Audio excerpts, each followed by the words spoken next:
Most people think cities survive from the surface up.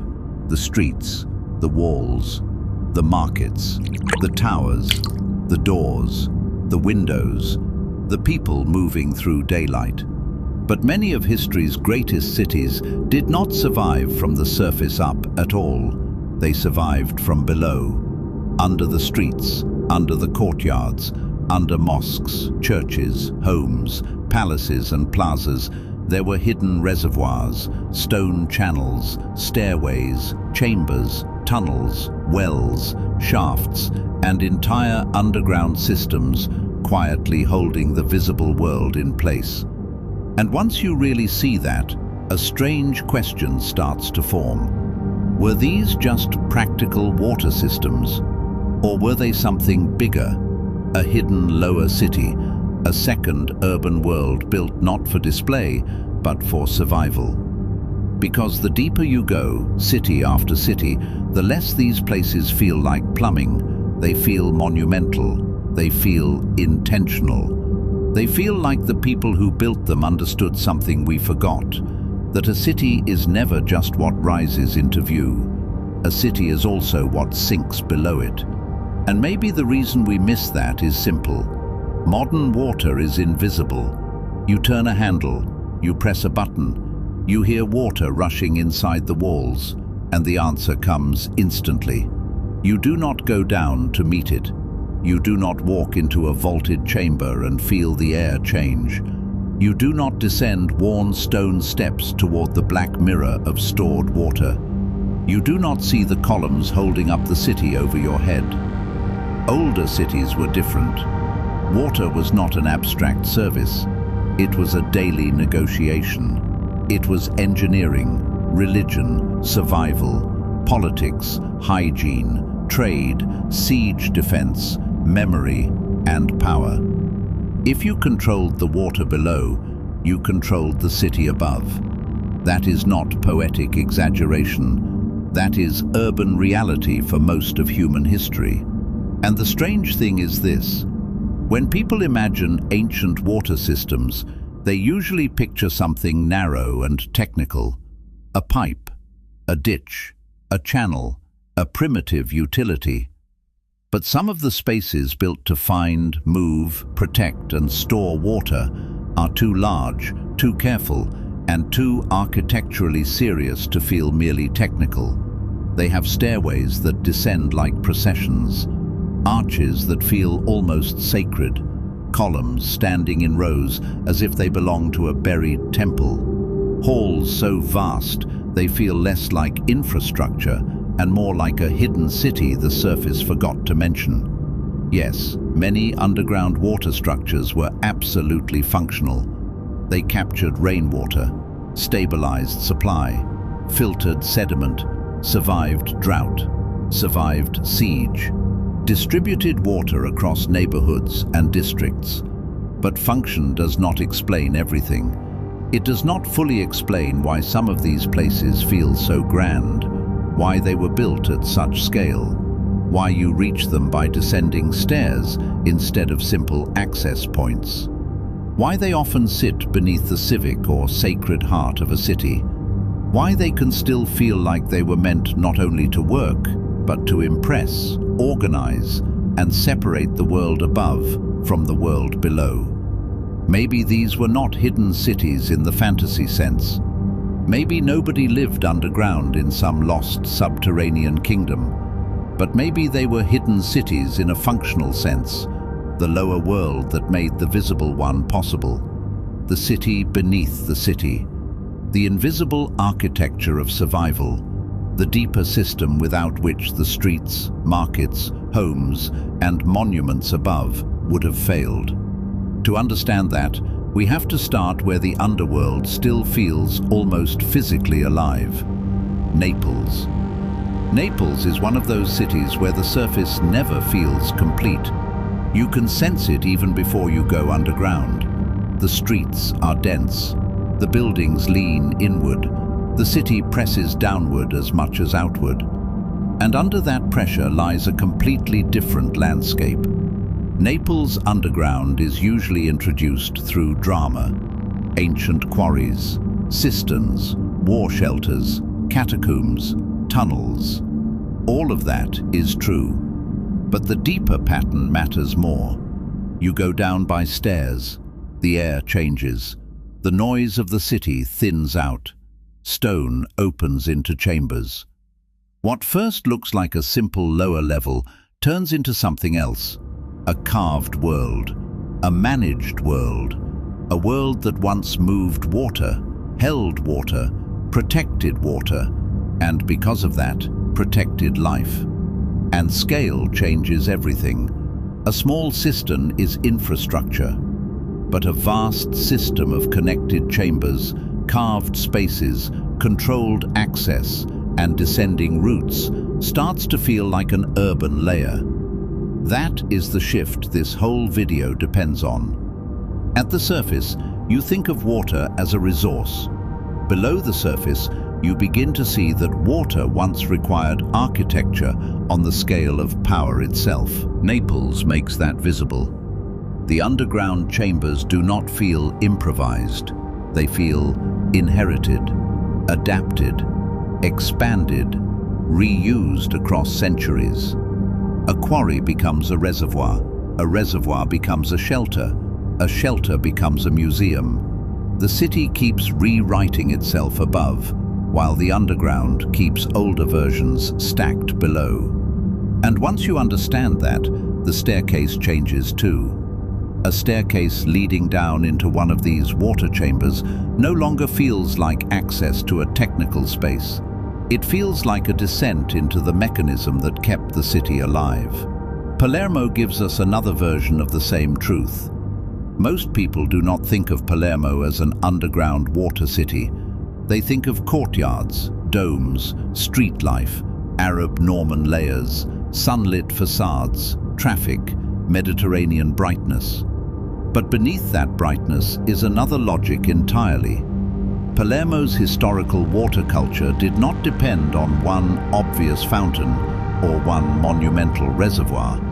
It depended on hidden movement, subterranean channels, canal-like systems, underground routes carrying water to gardens, baths, neighborhoods, and estates through a network most people above never saw directly. And that matters. Because once water stops being stored in one visible place and starts moving through an unseen underground network, the city above begins depending on something it cannot fully observe. It trusts what it cannot see, and that alone is unsettling. But Palermo adds another layer. These systems were not random. They required surveying, slope calculations, excavation knowledge, ventilation, maintenance access, long-term coordination. In other words, the hidden world below was not passive. It was governed, known closely by some, barely understood by others. Not everybody needed to understand how the lower city worked, but everybody depended on it. That means the water world below was not just material, it was political. Who controls access? Who maintains the channels? Who knows where the water enters? Who knows how it gets divided? Who decides which district gets enough and which one waits? The city above may look public. The city below is often a controlled intelligence. And when that system is buried, sealed, or forgotten, what disappears is not just engineering. A map of dependence disappears with it. Venice pushes the idea in another direction. At first that sounds strange because Venice is already defined by water. Everybody knows the canals, the lagoon, the reflections, the facades rising from liquid streets. But that surface familiarity hides something deeper. Venice was not simply surrounded by water. It had to manage fresh water with extraordinary care.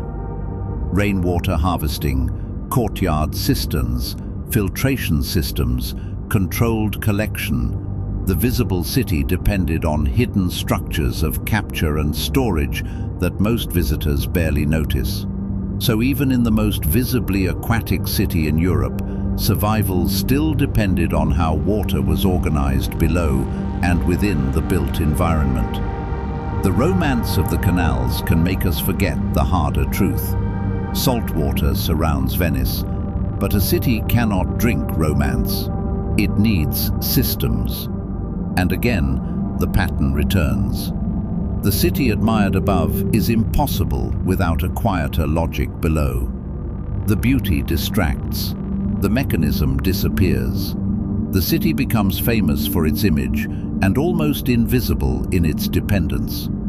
That happens again and again in historical memory. The visible monument survives as symbol. The hidden system survives as neglected function. One gets postcards, the other gets sealed stairs, maintenance doors, and specialized tours. Lisbon offers another version, not because its underground looks exactly like Naples or Palermo, but because water in Lisbon was always tied to endurance.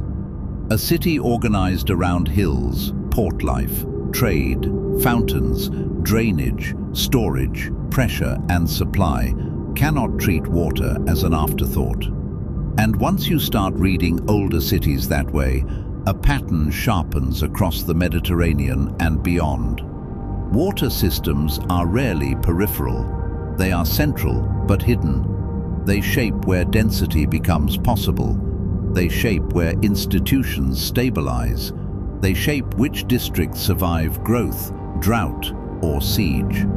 So when you descend below an old city and find a chamber, a tunnel, a cistern, or a gallery, it is not enough to say, "This is below the city."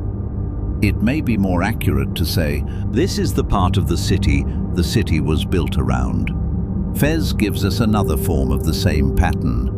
Fez is often described through its Medina, its labyrinth, its craft density, its tanneries, and its traditions. But it is also a water city in a much deeper sense than most visitors realize. Water there is not background, it is structure. In older urban systems like Fez, water determines washing, dyeing, religious purification, drinking, cooling, craft production, agriculture at the edges, and the rhythm of neighborhood life itself. That means water is not one function among many, it is the hidden organizer. And again, that organizer is not fully visible from the street. Channels run underneath. Distribution is managed. Access points open and close. Water appears in fountains and basins, but its route is older and more complex than the surface reveals. In Fez, the water system is not just supply. It is choreography. It tells you where movement is possible, where labor is possible, where cleanliness is possible, where ritual is possible, and where density can be sustained. Remove that lower choreography, and the city above starts collapsing into abstraction. What remains is only the facade of a system whose real operating logic has been hidden from ordinary view. Yazd, in Iran, makes the argument even harder to ignore. Because Yazd answers the most basic objection directly. If underground water architecture already feels impressive in humid or river-fed places, what about the desert? In the desert, nothing becomes elaborate by accident. And yet, desert civilizations built some of the most sophisticated underground water systems in the world. Qanats are often described as gently sloping underground channels that bring water from upland aquifers toward settlements. That much is true. But once you really imagine what a Qanat system means, the whole city changes. It means people surveyed terrain across huge distances, located water hidden underground, cut vertical shafts, managed gradients with precision, protected underground flow from evaporation, made settlement possible where the surface alone could not support it. That is not plumbing, that is civilization design. And when a city depends on something like that, the relationship between above and below is no longer metaphorical.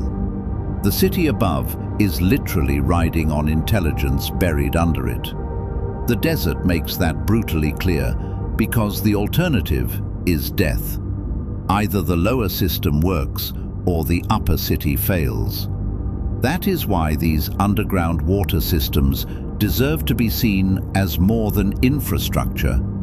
Infrastructure sounds replaceable, utility sounds secondary, but in places like Yazd, the underground water system is the city's original reason for existing at all. That is much closer to an underground city than most people are comfortable admitting. Then we move farther east, and the whole argument takes on a monumental form. India's stepwells are one of the clearest visual shocks in this entire subject, because a stepwell does something no modern water structure does. It reveals the descent. Instead of hiding access, it dramatizes it. You do not open a valve, you go down. You move deeper and deeper along terraces, stairs, platforms, and carved corridors. The architecture does not conceal dependence on water. It stages it. And the first time you really look at a major stepwell, the question arrives immediately. Why is this so beautiful? Why is it so large? Why is it so ordered? Why does a water structure look like a temple, a palace, or a buried civic theater? That question matters because the official answer is not wrong. Stepwells were practical. They stored water. They allowed access as seasonal levels changed. They offered shade, cooling, and sometimes social or ritual space. All of that is true, but it still feels incomplete because these places are too composed to feel merely utilitarian. The symmetry is too deliberate.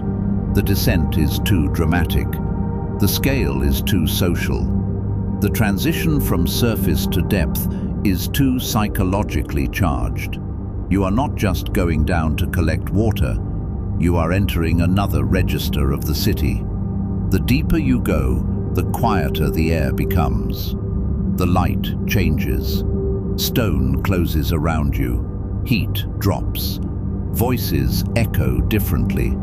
The structure turns water into environment, and that may be one of the strongest clues in this whole investigation. Some water systems were designed not only to hold water, but to create a lower world around it. Not fantasy, not myth. Architecture, a built descent into dependence, a monumental acknowledgement that the life above rests on the resources below. That is why stepwells matter so much here. They make the hidden logic visible. They show that a water system can also be city space, a social space, a ritual space, a psychological threshold. Once you see that, other examples stop looking innocent. A staircase leading down to a cistern no longer feels merely technical. A vaulted chamber with water below no longer feels merely like storage. A lower gallery tied to channels no longer feels merely auxiliary. It starts to feel like part of a lower urban order, and maybe that is exactly what it was. Not a city where people lived all day long, but a city where survival, storage, access, ritual, maintenance and control were organized out of sight. The hidden operating floor of the visible city. At this point, somebody will reasonably say, of course cities need systems. Why call this a hidden water city? Why not just call it infrastructure and move on? Because the scale, form, and placement of these spaces keep resisting that simplification. Utility usually hides. It does not usually monumentalize itself. It does not usually descend in grand stairways. It does not usually gather in vast halls. It does not usually align itself with civic centers or sacred buildings, unless somebody believes the thing being protected is more than mechanical. And water always was more than mechanical. Water is survival. Water is purification. Water is legitimacy. Water is continuity. Water is siege resistance. Water is urban memory. In many older cultures, water was never just what flowed through a city. It was what made the city worthy of being there. That is why water structures so often drift toward ceremony. A spring becomes sacred. A reservoir gains columns. A basin becomes a gathering place. A descent becomes processional. A hidden chamber becomes a threshold between visible civic life and the invisible system sustaining it.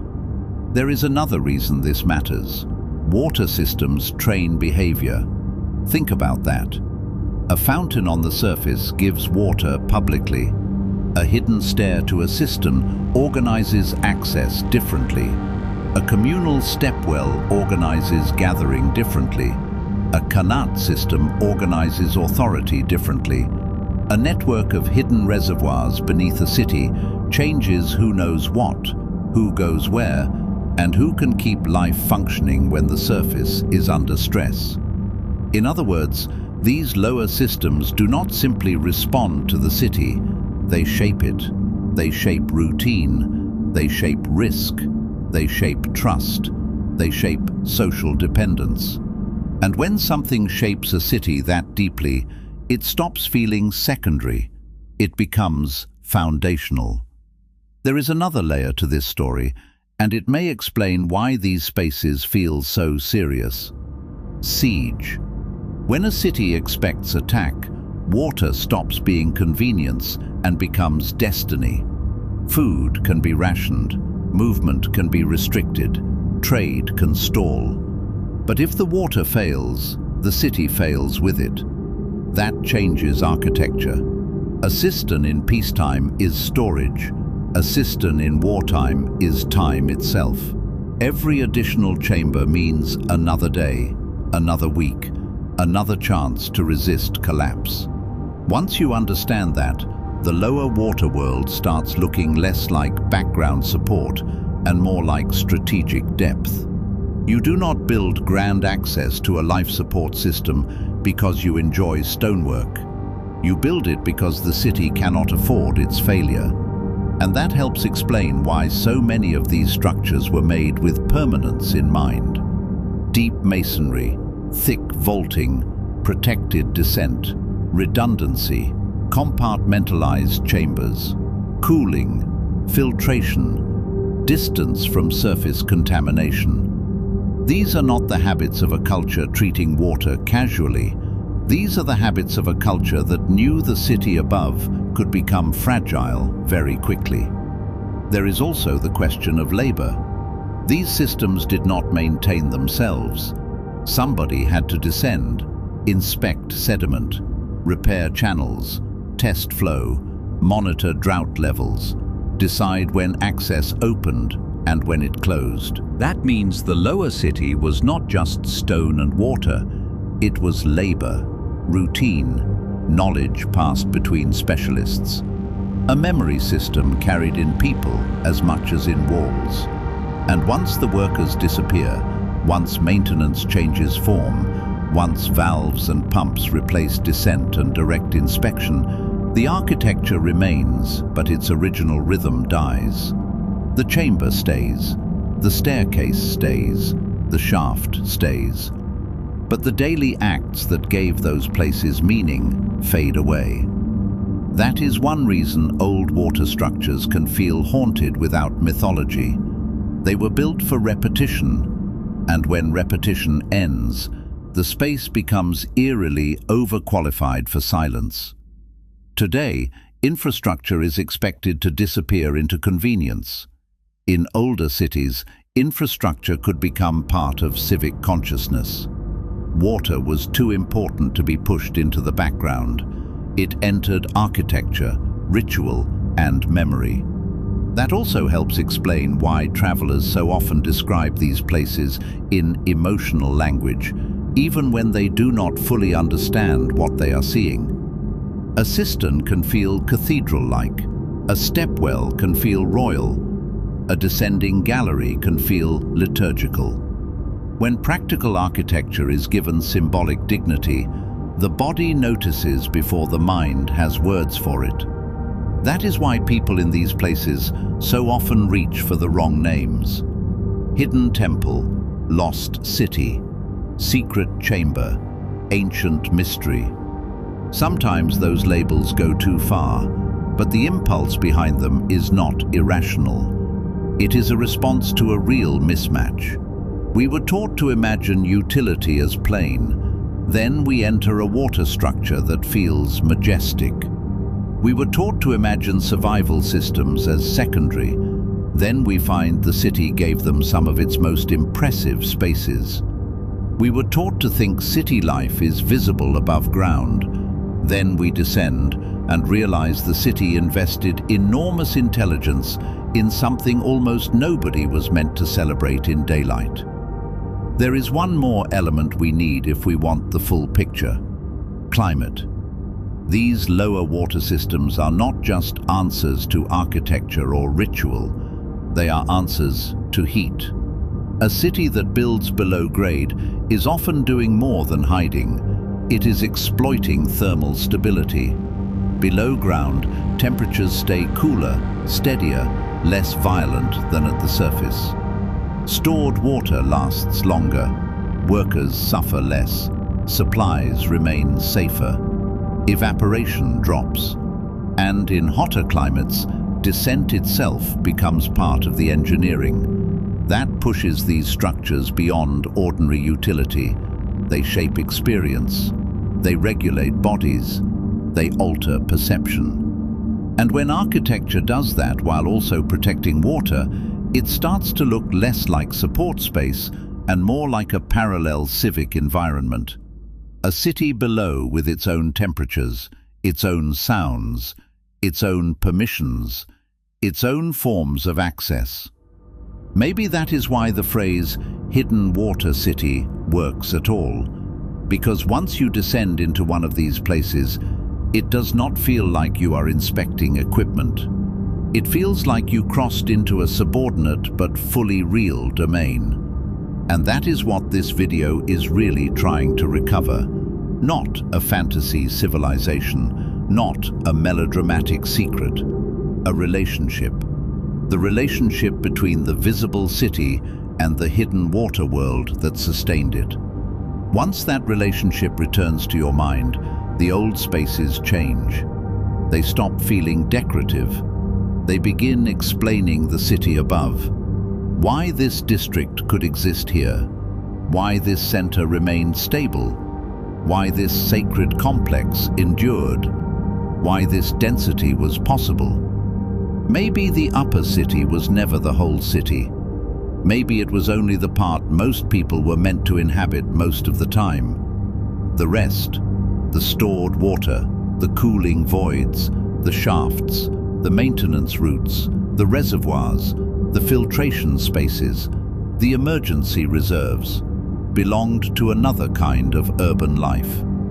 Not hidden because it was unimportant, hidden because it was too important to expose carelessly. That explains the seriousness, the permanence, the stone, the scale, the care. And it explains why so many lower water spaces still carry a kind of respect the word infrastructure cannot quite contain. This is where the modern imagination struggles. We split function and meaning too sharply. If something is useful, we assume it cannot be symbolic. If something is symbolic, we assume it cannot be practical. Older cities did not always make that split. They could build water architecture that was useful, beautiful, sacred, strategic, and civic all at once. Maybe that is why these lower structures refuse to stay inside one category. Cistern, temple, corridor, reservoir, shrine, vault, infrastructure, monument. The deeper you look, the less stable the categories become. Then something changed. Modern water systems made the old lower world unnecessary, or at least less visible. Pipes replaced chambers. Pumps replaced descent. Municipal grids replaced local intelligibility. What once required access, maintenance, and bodily relationship became abstracted behind walls. You stopped walking to the source. The source disappeared into administration. And when that happened, the lower city changed status. Some parts were sealed, some were abandoned, some were renamed, some turned into museums, some were reclassified as basements, service voids, or historical curiosities. And maybe the strangest part is this loss of meaning, because in many cases, the structures themselves still exist. The stairs still go down, the columns still stand, the channels still hold their lines, the chambers still keep their geometry. But the city above no longer sees them as central, it sees them as secondary. That is a profound shift. The hidden world that once made the visible city possible becomes a tourist route, a sealed void, a forgotten footnote. And once that happens, something more than utility is lost. A relationship is lost. People stop feeling that the life of the city depends on a lower world. They imagine the city as surface alone. To me, that is one of the deepest illusions of modern urban life. We think cities are what we can see, the streets, the facades, the traffic, the towers, the crowds. But that is only the performance layer. Underneath it, older cities often had an operating layer, a lower architecture of water, storage, cooling, ritual and control that held the visible world together. And maybe that is why these places still disturb us when we find them, because they are not dead enough to ignore. A sealed stair, a vaulted chamber, a row of columns reflected in black water, a hidden shaft, a cool corridor beneath a hot street. These do not feel like dead remains. They feel like evidence that the city above is only the upper skin of something thicker. At that point, the big question becomes unavoidable. Were these spaces built only to hold water, or were they also the lower cities that made the world above possible? A city can have more than one operating level: the public one and the sustaining one, the visible one and the hidden one, the celebrated one and the one everybody depends on without fully seeing. By that definition, a lower water city absolutely can exist, not as fantasy, as function, a subterranean civic layer dedicated to keeping the visible city alive. And once you start thinking that way, other details sharpen. Why are some underground chambers so architecturally serious? Why do some water structures sit beneath centers of power? Why do some access routes feel ceremonial? Why did so many cities invest in hidden stone worlds of such permanence? Why do these places still feel less like utility and more like memory? Maybe because the people who built them understood something simple. The things that keep a city alive are never secondary. And if that is true, then a buried reservoir is not just storage. A cistern is not just a tank. A stepwell is not just access. A qanat is not just a channel. A vaulted underground hall is not just a void. Each one may be part of a lower order without which the surface city is impossible. That is the frame I keep coming back to, the city beneath the city. Not metaphorically, operationally. The lower world of water, the hidden architecture of survival, the second city that made the first one possible. And maybe the strangest thing is not that these places were built below the streets. Maybe the strangest thing is that we stopped seeing them as part of the city at all. Because once modern systems made water invisible, older spaces stopped reading as infrastructure. They started reading as ruins, mysteries, oddities. basements, dead zones. But maybe they were never dead zones. Maybe they were the most important spaces in the city, the places where continuity was secured, where survival was engineered, where the world above was protected from drought, siege, heat, contamination, or collapse. And if that is true, then we have misunderstood for a very long time what urban greatness actually rested on. Not only towers, not only walls, not only markets, not only monuments, water, and the world built to hold it. So maybe the most honest way to end this is with the same question that began it. When you descend below an old city and find stairways, chambers, vaults, shafts, and dark water still waiting in the stone, what exactly are you looking at? A utility system? Yes, but maybe not only that. Maybe you are looking at the lower city, the hidden water world that let the visible ones survive. And if that is true, then maybe history is not written only in the streets above us. Maybe it is also stored in the cool, silent spaces below, where the city kept what it could not live without. Maybe the hidden architecture beneath old cities was never secondary.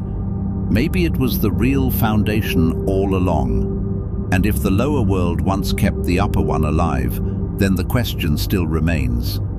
Did we really replace those hidden water cities, or did we just stop noticing them?